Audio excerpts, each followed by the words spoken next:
pedirle a Dios un aplauso por la vida de sus esposos.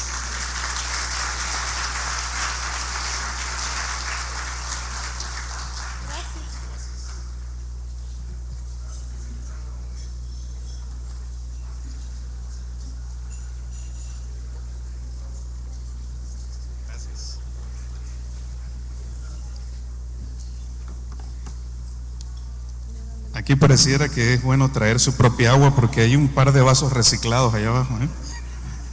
Como que no es muy buena idea que se tome uno el agua que queda aquí.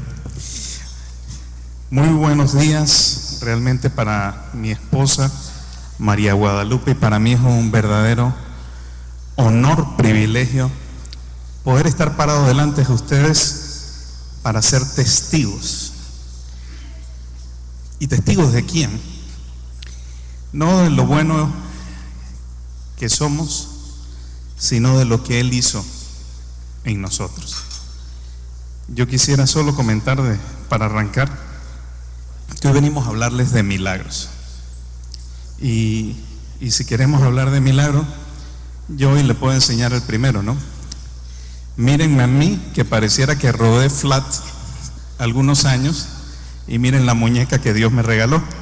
Que sea mi esposa es el primer milagro de Dios. Cuando uno se va a parar, porque le toca compartir, uno se pone de acuerdo, ora y le pregunta a Dios qué quiere hacer. Hoy en la mañana se acercó un amigo al que quiero mucho, nuestro amigo Tony Mar, lo conocen muchos, de Honduras, y me decía en una plática que él en algún momento admiró el amor que yo tenía por esta mujer, porque mi esposa sufrió de una enfermedad muy grave, y dice: yo no sé si yo hubiera podido continuar con ella. Y eso empezó a darme vueltas en la cabeza, porque hoy tengo que reconocer que yo no pensaba quedarme con mi esposa en ese momento.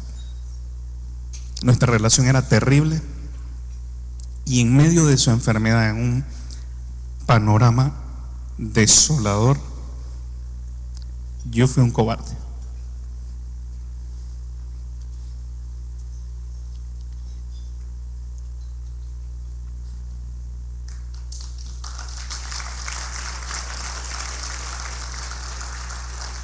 En esos momentos duros yo había pensado abandonarla.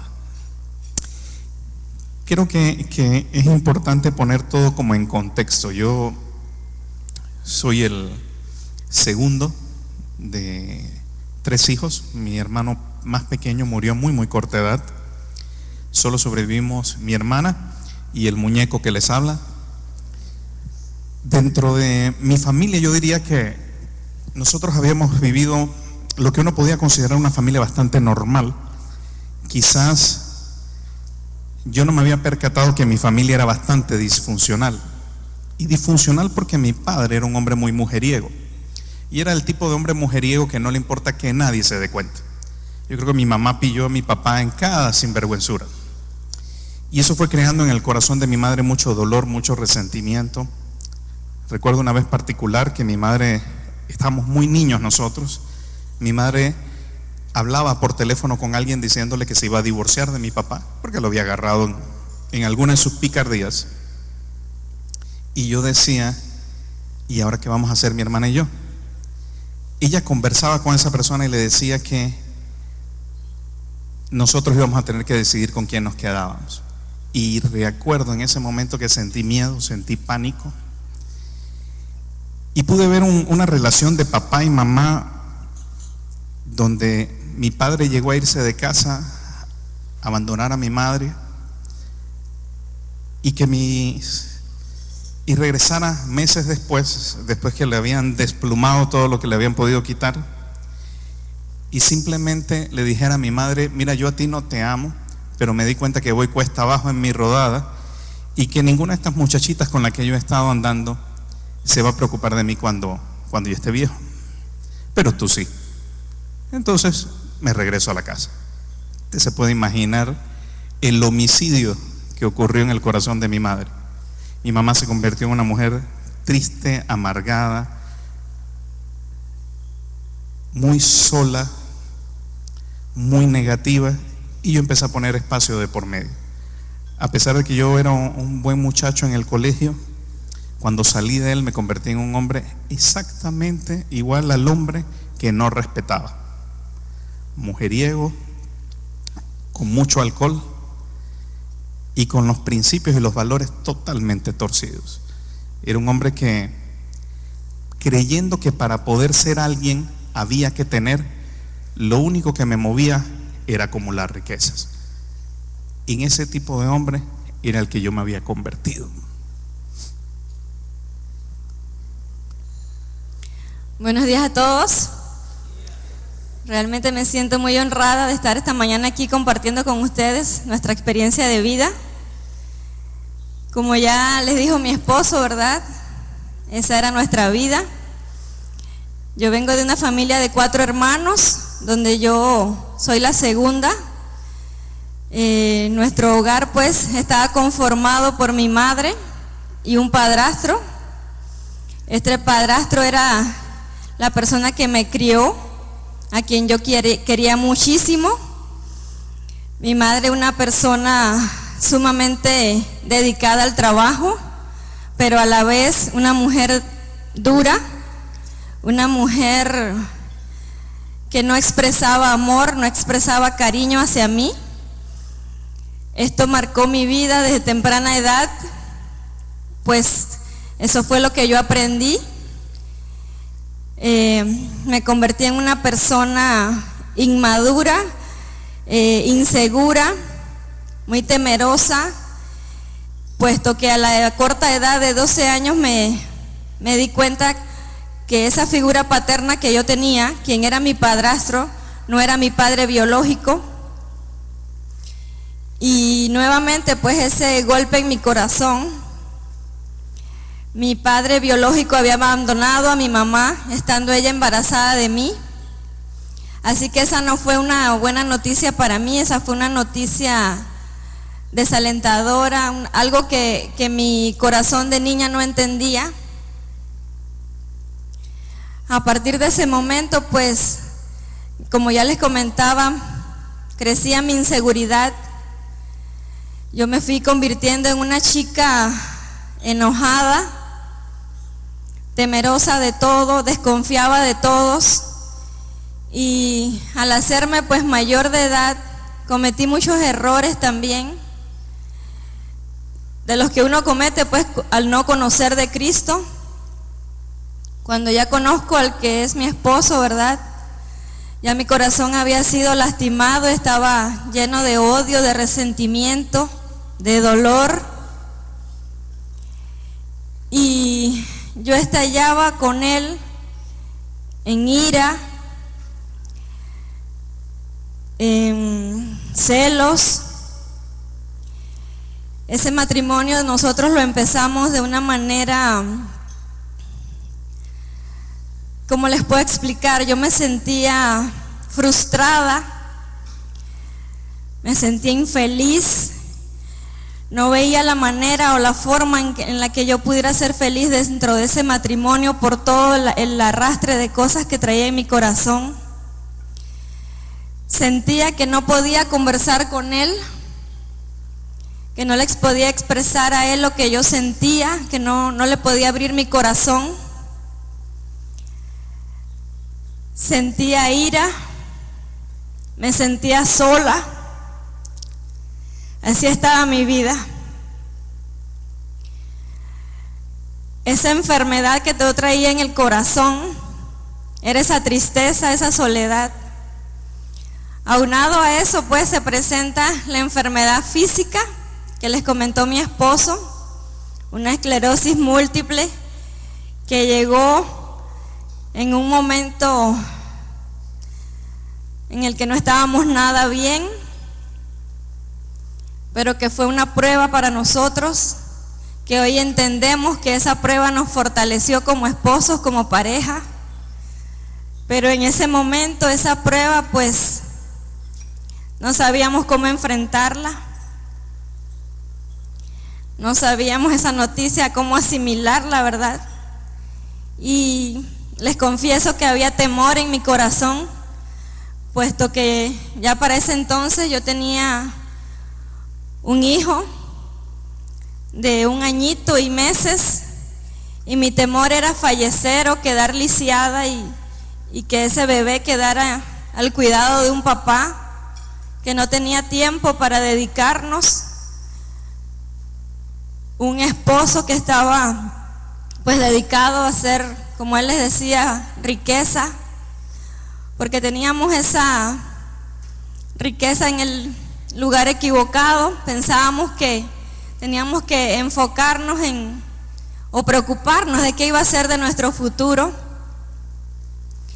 Así que ese era mi mayor temor, que iba a ser de mi niño, quién lo iba a cuidar, quién le iba a dar amor. Y bueno, esa era nuestra relación matrimonial en ese entonces. Mi salud no estaba nada bien. Recuerdo que después de 1 año de toda clase de exámenes, pues que ya me dan el diagnóstico, comienzan a hacerme el tratamiento, que era que me tenía que inyectar semanalmente un interferón, un medicamento extremadamente fuerte. Me ponía muy mal al inicio, y tras que yo sufría de migrañas, el medicamento exacerbaba ese malestar.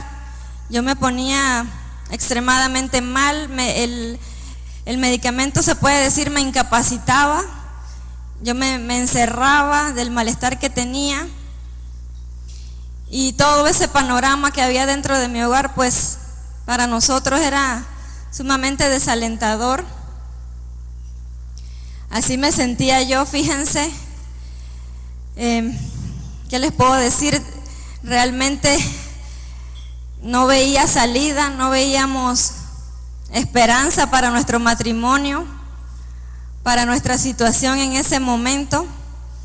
Pero fíjense cómo es Dios, que Él sabe cuánto nosotros lo necesitamos y llega en el momento justo. Y ya para ese entonces mi esposo había sido invitado a un almuerzo de la Fraternidad de los Hombres de Negocios, y yo sabía que él estaba asistiendo a una serie de almuerzos, pero como estábamos en esa situación matrimonial, pues yo no me interesaba mucho a lo que él asistía. Sin embargo, cuando él regresó de su primer Sahel, que yo asistí también a mi primer grupo de damas allá, todo comenzó a cambiar. Les voy a pasar ahorita a mi esposo para que él les cuente cómo fue ese momento cuando él llegó.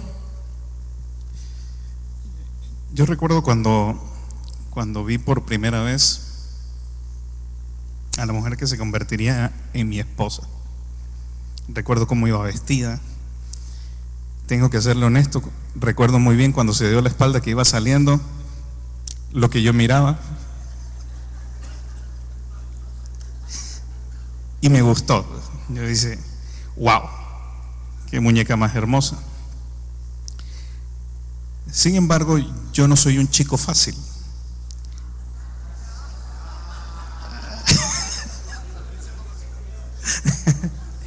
Me persiguió por mucho tiempo.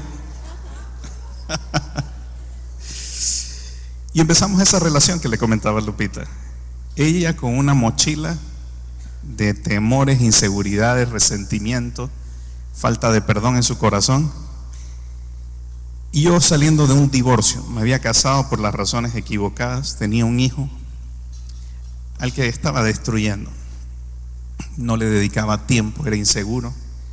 Y hoy miro con tristeza que a pesar de que le he pedido perdón a mi hijo muchas veces, veo las consecuencias de mi actuar en su vida.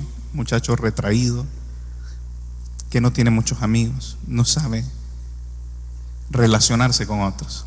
Y sé que mi actitud, la falta de los principios correctos en mi vida, marcaron profundamente la vida de mi hijo, Javier.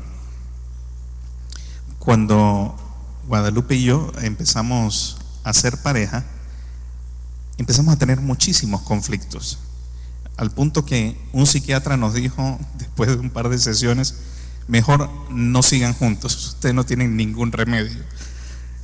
Pero no daban nada, nadie apostaría un centavo por esa relación. Sin embargo, los dos, ¿cuál más testarudo que el otro? Decidimos continuar. Y un buen día decidimos juntarnos, a rejuntarnos, o unirnos, porque seguíamos haciendo las cosas mal. Nos unimos, tuvimos un hijo y después nos casamos por lo civil. Cuando llegó Adrián a nuestra vida, yo pensé que ya las cosas se iban a estabilizar. Financieramente estábamos muy bien, las cosas, teníamos una casa nueva, nos estaba yendo muy bien. Para ese entonces, mi hermana, que vivía con mi madre, me dice que mamá estaba mal, que estaba perdiendo mucho peso. Y empezamos a llevarla, o empezamos, es mucha gente, realmente mi hermana la llevaba. Yo trataba de mantener una distancia, lo que yo decía, una distancia prudente de mi mamá, porque era una mujer que estaba amargada. Entonces yo no quería eso en mi vida, entonces me mantenía lejos de ella. Yo creía que con ser un buen aportador financiero a la vida de mis padres, ambos se habían jubilado con esas pensiones ridículas, yo pensaba que con eso cumplía un principio que era honrar a mis padres. Nunca les faltaba nada, pero yo no estaba ahí. Cuando después de un proceso de un montón de exámenes, a mi madre le hacen una resonancia, encuentran que tiene un cáncer de páncreas. Recuerdo que cuando vamos donde el oncólogo con esos resultados, el oncólogo nos dice muy rápidamente, muy fríamente, nos dice, bueno, su mamá sí tiene un cáncer de páncreas en el cuerpo del páncreas y va a morir en 3 meses. No lo aceptamos. Entonces fuimos donde unos amigos, yo trabajo con equipo médico, entonces conocemos a muchos hospitales, a los dueños de los hospitales, y fui donde un amigo que su especialidad es radiología, le llevamos la resonancia y le digo, mira, nos dieron este diagnóstico, pero yo quiero que mi mamá se sane. ¿Cuál es el mejor hospital? ¿Cuál es el mejor médico en el mundo para llevarlo? Me dice, mira, Miguel, no hay nada que hacer, realmente tu mamá va a morir en 3 meses, no hay nada que hacer, solo podrían hacer una operación, no recuerdo cómo se llamaba la operación, era una desviación, se extirpaba parte del páncreas, pero me dice, solo lo que van a hacer es alargar la agonía, la calidad de vida va a ser muy mala, a tu madre solo le queda un buen mes de vida y de ahí en adelante va a ser muy difícil. Y finalmente tomamos la decisión de no hacer nada. Recuerdo que esa sensación de impotencia, a pesar de que no era cercano a mi madre, tomar la decisión de dejarla morir, o sea, verla secarse y sentir la tristeza de que nada podías hacer. En mi cabeza existía que si yo tenía suficientes recursos financieros podía sobrepasar cualquier eventualidad que la vida nos pusiera. Y recuerdo estar esa semana cuando mi mamá agonizaba, 3 meses después específicamente, haber estado en la casa de ella, nos habíamos mudado a su casa y haber recibido los estados financieros de la compañía, recibir unos informes porque no estábamos yendo a la oficina y notar que en ese momento como grupo familiar habíamos acumulado la mayor cantidad de riqueza que en todo el tiempo habíamos tenido.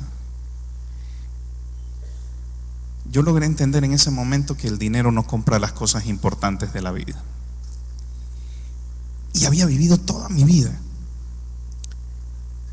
buscando la felicidad en la acumulación de riquezas. Recuerdo haberme ido de paseo con toda mi familia, pasarme 20 días en Disney, pasarme en Punta Cana con toda la familia y no disfrutar un minuto ahí, porque mi corazón no estaba en el sitio correcto. Cuando mi madre muere, entramos a un pleito con un socio que teníamos en una compañía, alguien que era como mi hermano.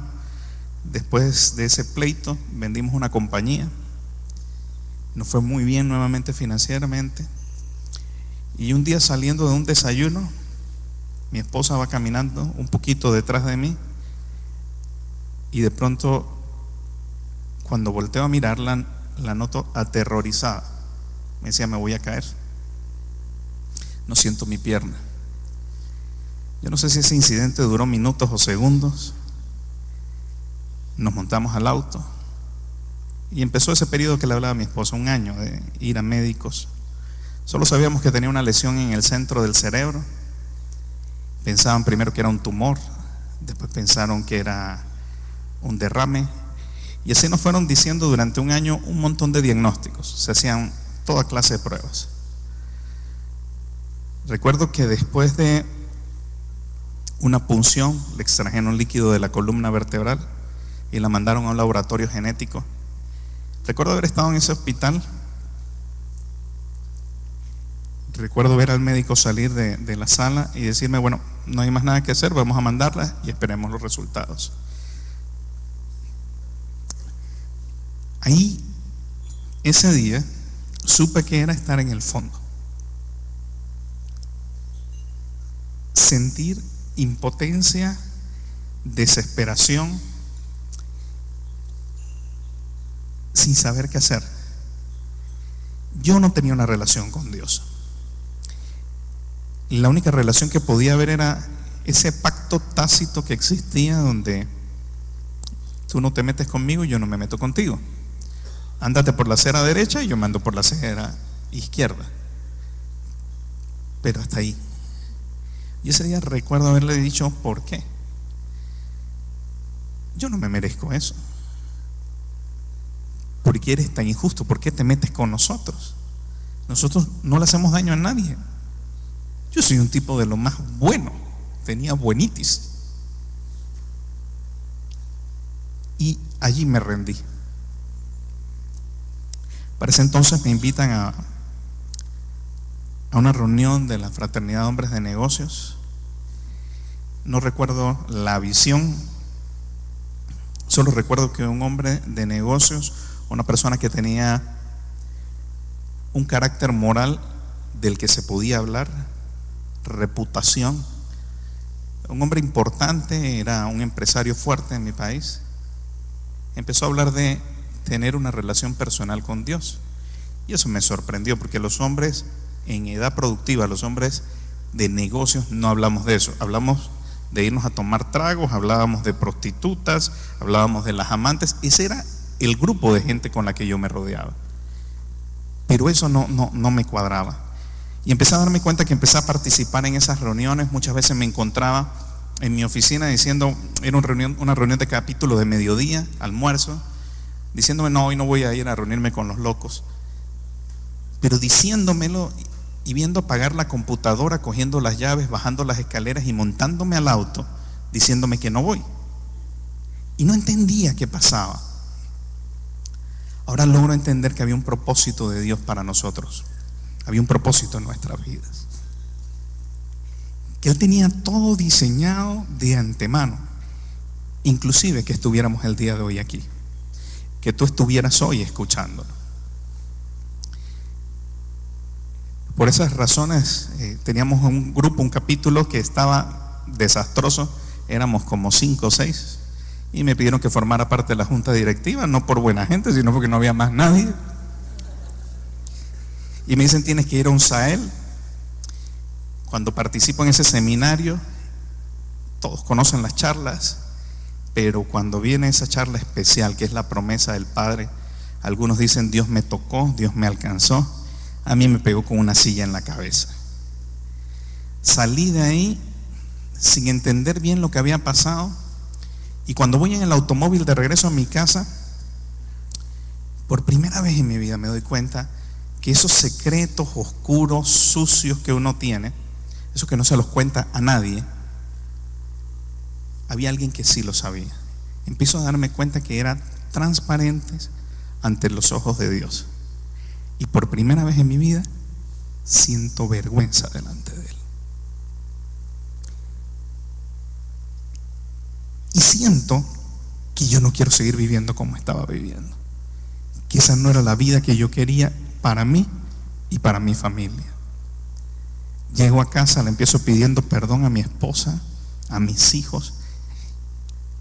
Yo no sabía qué me pasaba, pero había un profundo convencimiento en mi corazón de que el hombre que yo era no era el que quería que siguiera viviendo. Yo no quería seguir siendo el mismo. Y ahí empezó un proceso que nos tiene hoy delante de ustedes, que ha sido un proceso maravilloso de restauración familiar, un proceso donde Dios nos ha sanado y nos ha liberado. Bueno, para ese entonces, cuando mi esposo estaba asistiendo a ese Sahel, ¿verdad? Yo no sé qué es lo que él está experimentando ese fin de semana en ese seminario, pero yo lo que sentía era que en nuestro hogar no había paz, que yo tenía todas las cosas materiales que una mujer puede necesitar para ser feliz, pero no lo era.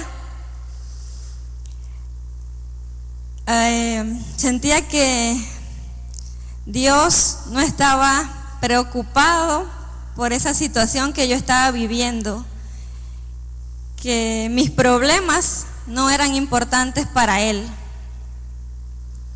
Pero en ese momento que mi esposo viene de ese Sahel y nos pide perdón, yo comienzo a ver algo totalmente diferente en mi esposo.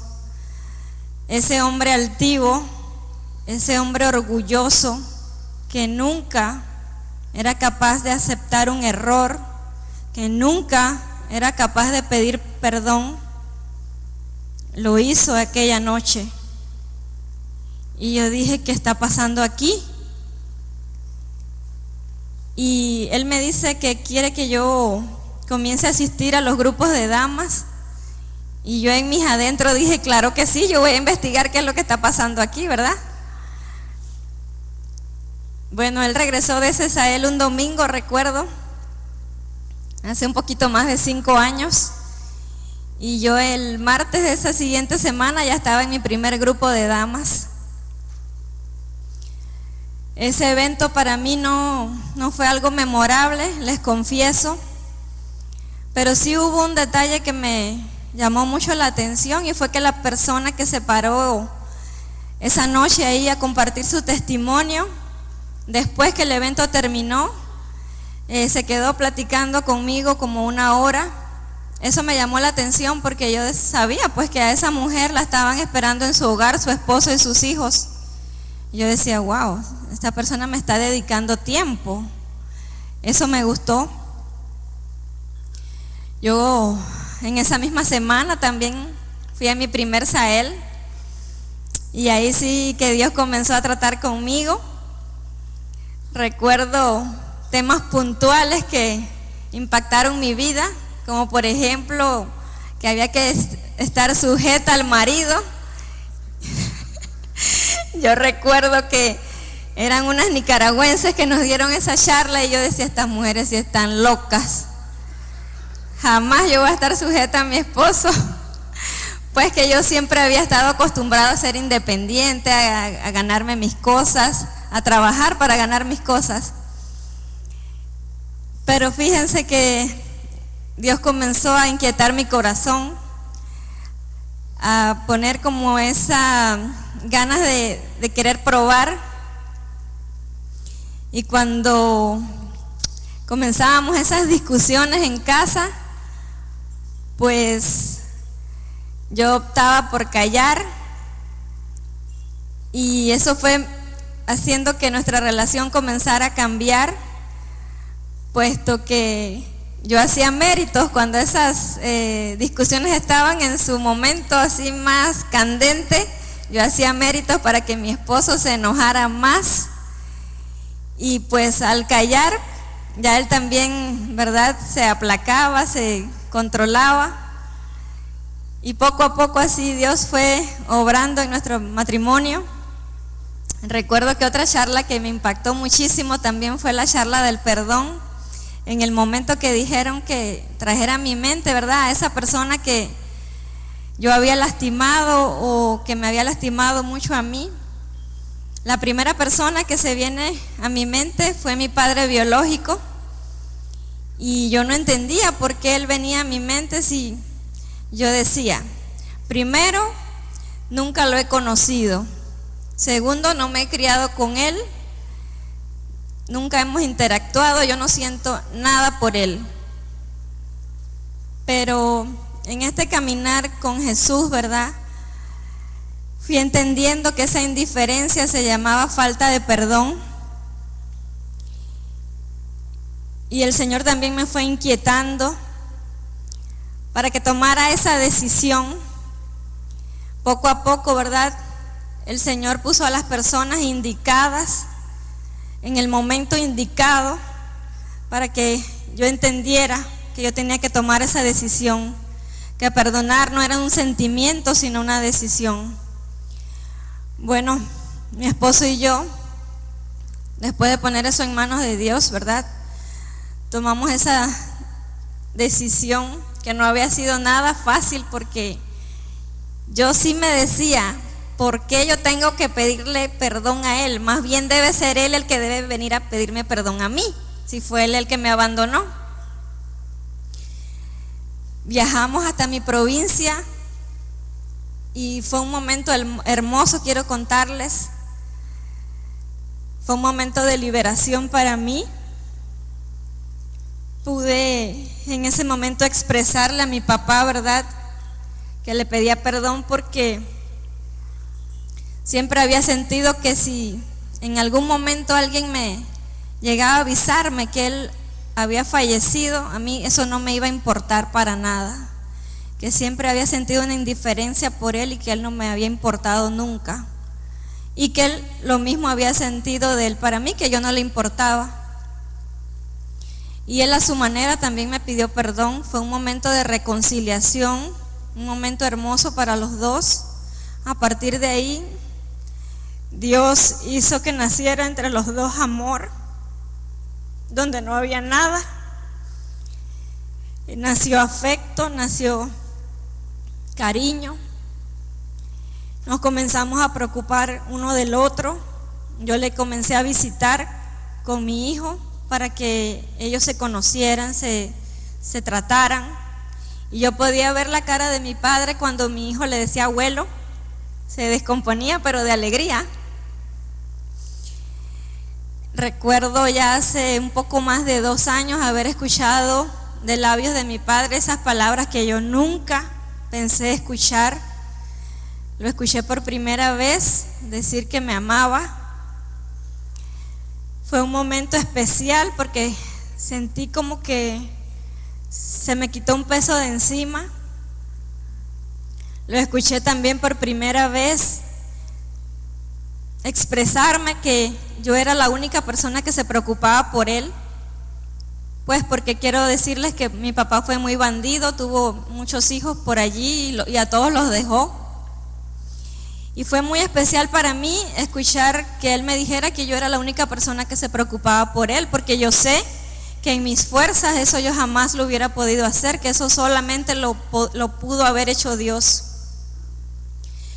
Dios también trajo perdón a nuestro matrimonio, porque como ya les había comentado, pues mi corazón estaba muy adolorido, muy resentido. Y más cuando en un Sahel de parejas, pues mi esposo aquí me confiesa de unas infidelidades que yo nunca me esperaba. Fíjense que a pesar de que mi esposo tenía ese carácter tan fuerte que yo les acabo de contar, una persona difícil y que yo no me quedaba atrás, yo esa noticia jamás me la hubiese esperado de mi esposo, porque mi esposo siempre tuvo una manera de proceder y era una manera siempre recta, siempre que yo no me lo esperaba. Pero Dios ya había obrado en mi corazón, lo había preparado. Pude perdonarlo en ese momento. Decidimos iniciar un matrimonio, como quien dice, de cero, un matrimonio con Cristo en el centro, y Dios no se hizo esperar. Fíjense que mi esposo les comentó hace un rato pues que él no tomaba en cuenta a Dios, y eso literalmente era así. Yo recuerdo que yo no le podía mencionar a mi esposo a Dios, o sea, se enojaba. Él no creía para nada en Dios, mucho menos que Dios podía cambiar nada entre nosotros.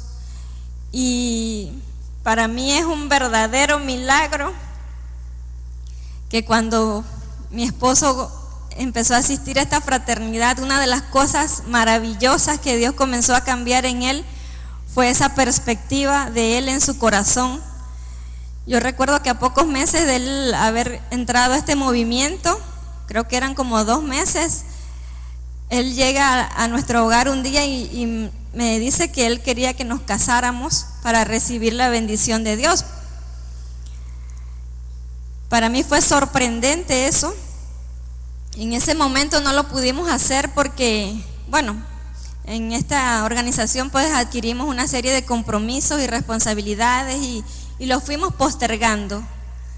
Pero quiero contarles con mucha alegría y mucho gozo que hace como 1 año pues él me dice que comenzara a hacer los preparativos para nuestra boda, para recibir esa bendición de Dios, y ya desde el mes de mayo pues estamos casados por la iglesia, para gloria y honra de Dios.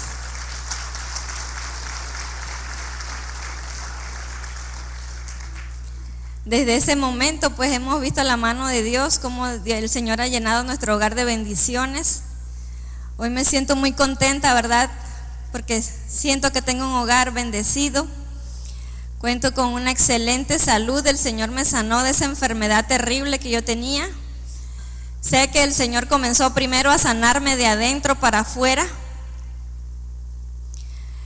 Tuvimos esa confirmación de esa sanidad hace 2 años aproximadamente. Ahora en diciembre van a ser exactamente los 2 años. Y fue en un momento muy especial. Fue después de escuchar esas palabras tan hermosas de mi padre, decirme que me amaba por primera vez. Cuando fuimos al médico, el médico me dijo pues que me iba a dar de alta del medicamento porque ya no lo necesitaba. Y ha sido maravilloso ver cómo al establecer esa relación con Dios, cómo Dios cambia la vida de las personas y la vida de tu familia cuando estableces esa relación con Él, ¿verdad? Fíjense, les comentaba hace un rato que antes me sentía sola. Ahora aprendí a estar a solas con Dios. Antes yo no entendía cómo podía hacer eso porque como no tenía un padre, esa relación papá e hija, no entendía cómo yo podía tener una relación paternal con Dios. No tenía identidad, pero hoy sé quién es mi padre, me siento amada por Él. Hoy no dependo de un salario, no dependo de las circunstancias, de lo que piense una persona. Yo sé que yo dependo hoy de aquel que es poderoso, de aquel que me sanó, aquel que restauró nuestro matrimonio. Les voy a pasar ahora a mi esposo porque fíjense que otro milagro es que antes a mí me tenían que pues empujar para que hablara y ahora me tienen que controlar para que deje de hablar. Se los paso de una vez. Algo que nos pasaba cuando dábamos testimonios en pareja, que al final decía, gracias por darme una participación. Agarraba el micrófono y no lo soltaba. Es impresionante cuando uno empieza a poner a Cristo en el centro de su vida. Nosotros habíamos aprendido a poner a Jesús en el centro de la vida de cada uno de nosotros, pero no lo habíamos aprendido a poner en el centro de nuestro matrimonio. Mi esposa era, usted se puede imaginar un gato, cuando usted lo mete en un saco, en una bolsa y lo mueve un poco, trate de sacarlo de ahí. Así se ponía mi esposa. Mi esposa era una mujer con un mal carácter. Yo, que soy un alma de Dios, me ha costado. Muchas veces la gente dice, estoy enamorado de ti. ¿Y por qué dices que estás enamorado de mí? Porque siento, decía Arturo, maripositas en el estómago. No, eso se llaman lombrices, no son maripositas. O el otro que dice, es que cuando pienso en ti, cuando estoy contigo, no puedo respirar. Eso se llama asma. Entonces te asmo. Yo entendí, y le cuento que me ha costado un mundo, que la única razón por la que uno se debe casar es porque toma la firme decisión de hacer feliz a la mujer que Dios puso a tu lado.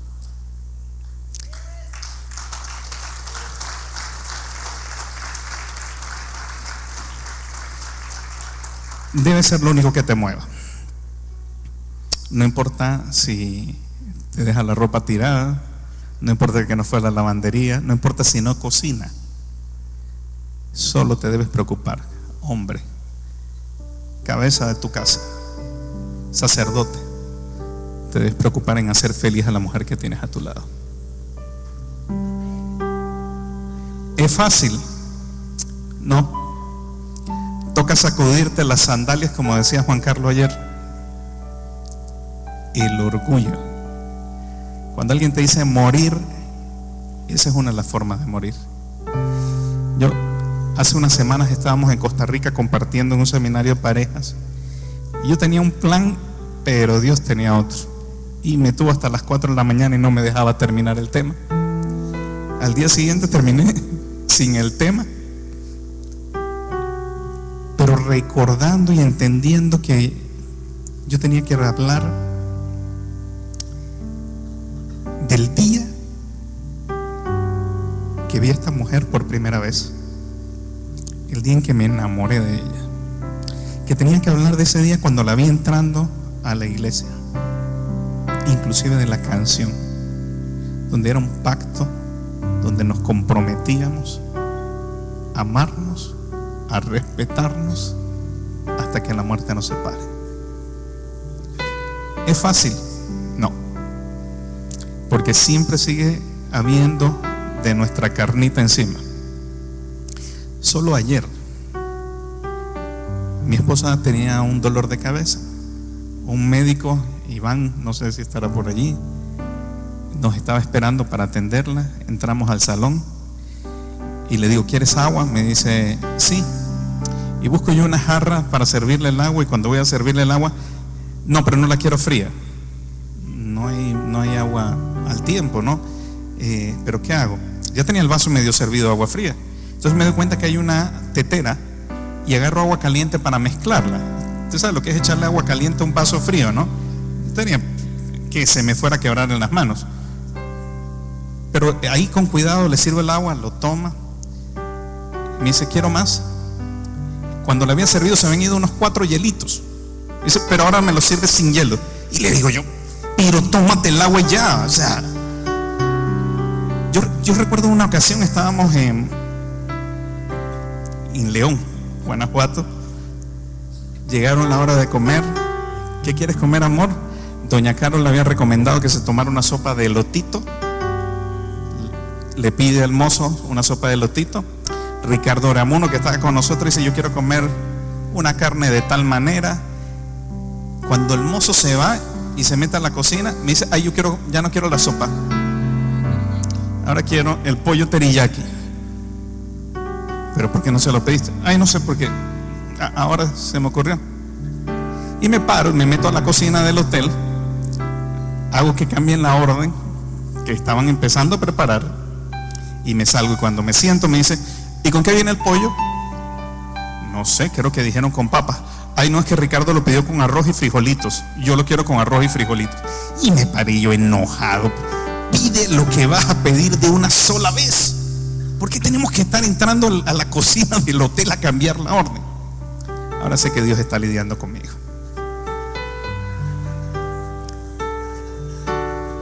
Me está enseñando a amarla. No importa la circunstancia, no importa nada. Mi única razón de existir en mi matrimonio es amar a mi esposa. Porque sé que cuando la amo a ella, la sirvo, cuando entrego mi corazón, estoy amando a Jesús. Hoy te quiero invitar a que te pongas de pie si estás con tu esposa.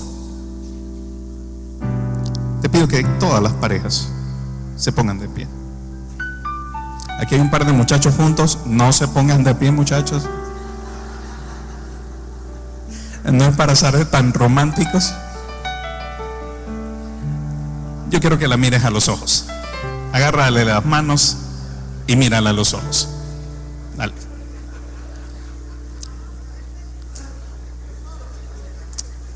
Quizás ya los años han empezado a pasar. Hay unos kilitos de más como su servidor. Ya la figura de Brad Pitt se fumó. Pero esa mujer que tienes al frente, mírala. Es de la que te enamoraste un día. Mírala a los ojos. Agárrala de las manos y mírala a los ojos. De ella te enamoraste. Era la que te hacía sentir maripositas en el estómago, la que te daba asma. Es ella. Hiciste un pacto. Y el pacto no lo hiciste con ella, lo hiciste con Dios. De amarla, de respetarla, de estar con ella en las buenas y en las malas. No seas un cobarde como era yo, que en el peor momento pensé dejar sola a mi esposa. Yo te invito a que la abraces y le digas lo mismo que le dijiste cuando te le declaraste. Padre, hoy te pongo esta familia, Señor, estos matrimonios delante de ti. Papá, te pido que traigas a la memoria, Señor, las razones, los momentos, las alegrías que los unieron. Papito, recuérdales que fue hasta que la muerte los separe, que no es una carga, que es un gozo tenerla cerca. Devuélveles al corazón esa sensación de que no podrían seguir viviendo si no lo tuvieran al lado. Hoy quiero bendecir cada matrimonio, cada familia representada en este salón. En el nombre de Jesús, ato todo espíritu de desunión, Señor, de autosuficiencia. Hoy te invito a que mueras a ti, a tu orgullo, tu autosuficiencia, y dejar que Cristo viva en el centro de tu matrimonio. Gracias, Jesús, porque sé, hoy creo, hoy estoy convencido que tú no trajiste a nadie por equivocación, que hoy trajiste a cada pareja aquí con un propósito: renovar, restaurar sus corazones. Gracias, Señor, porque sé que tu amor nos va a acompañar, nos va a restaurar. Gracias, Papá. Gracias, Jesús. Gracias, Espíritu Santo. Amén. Muchas gracias.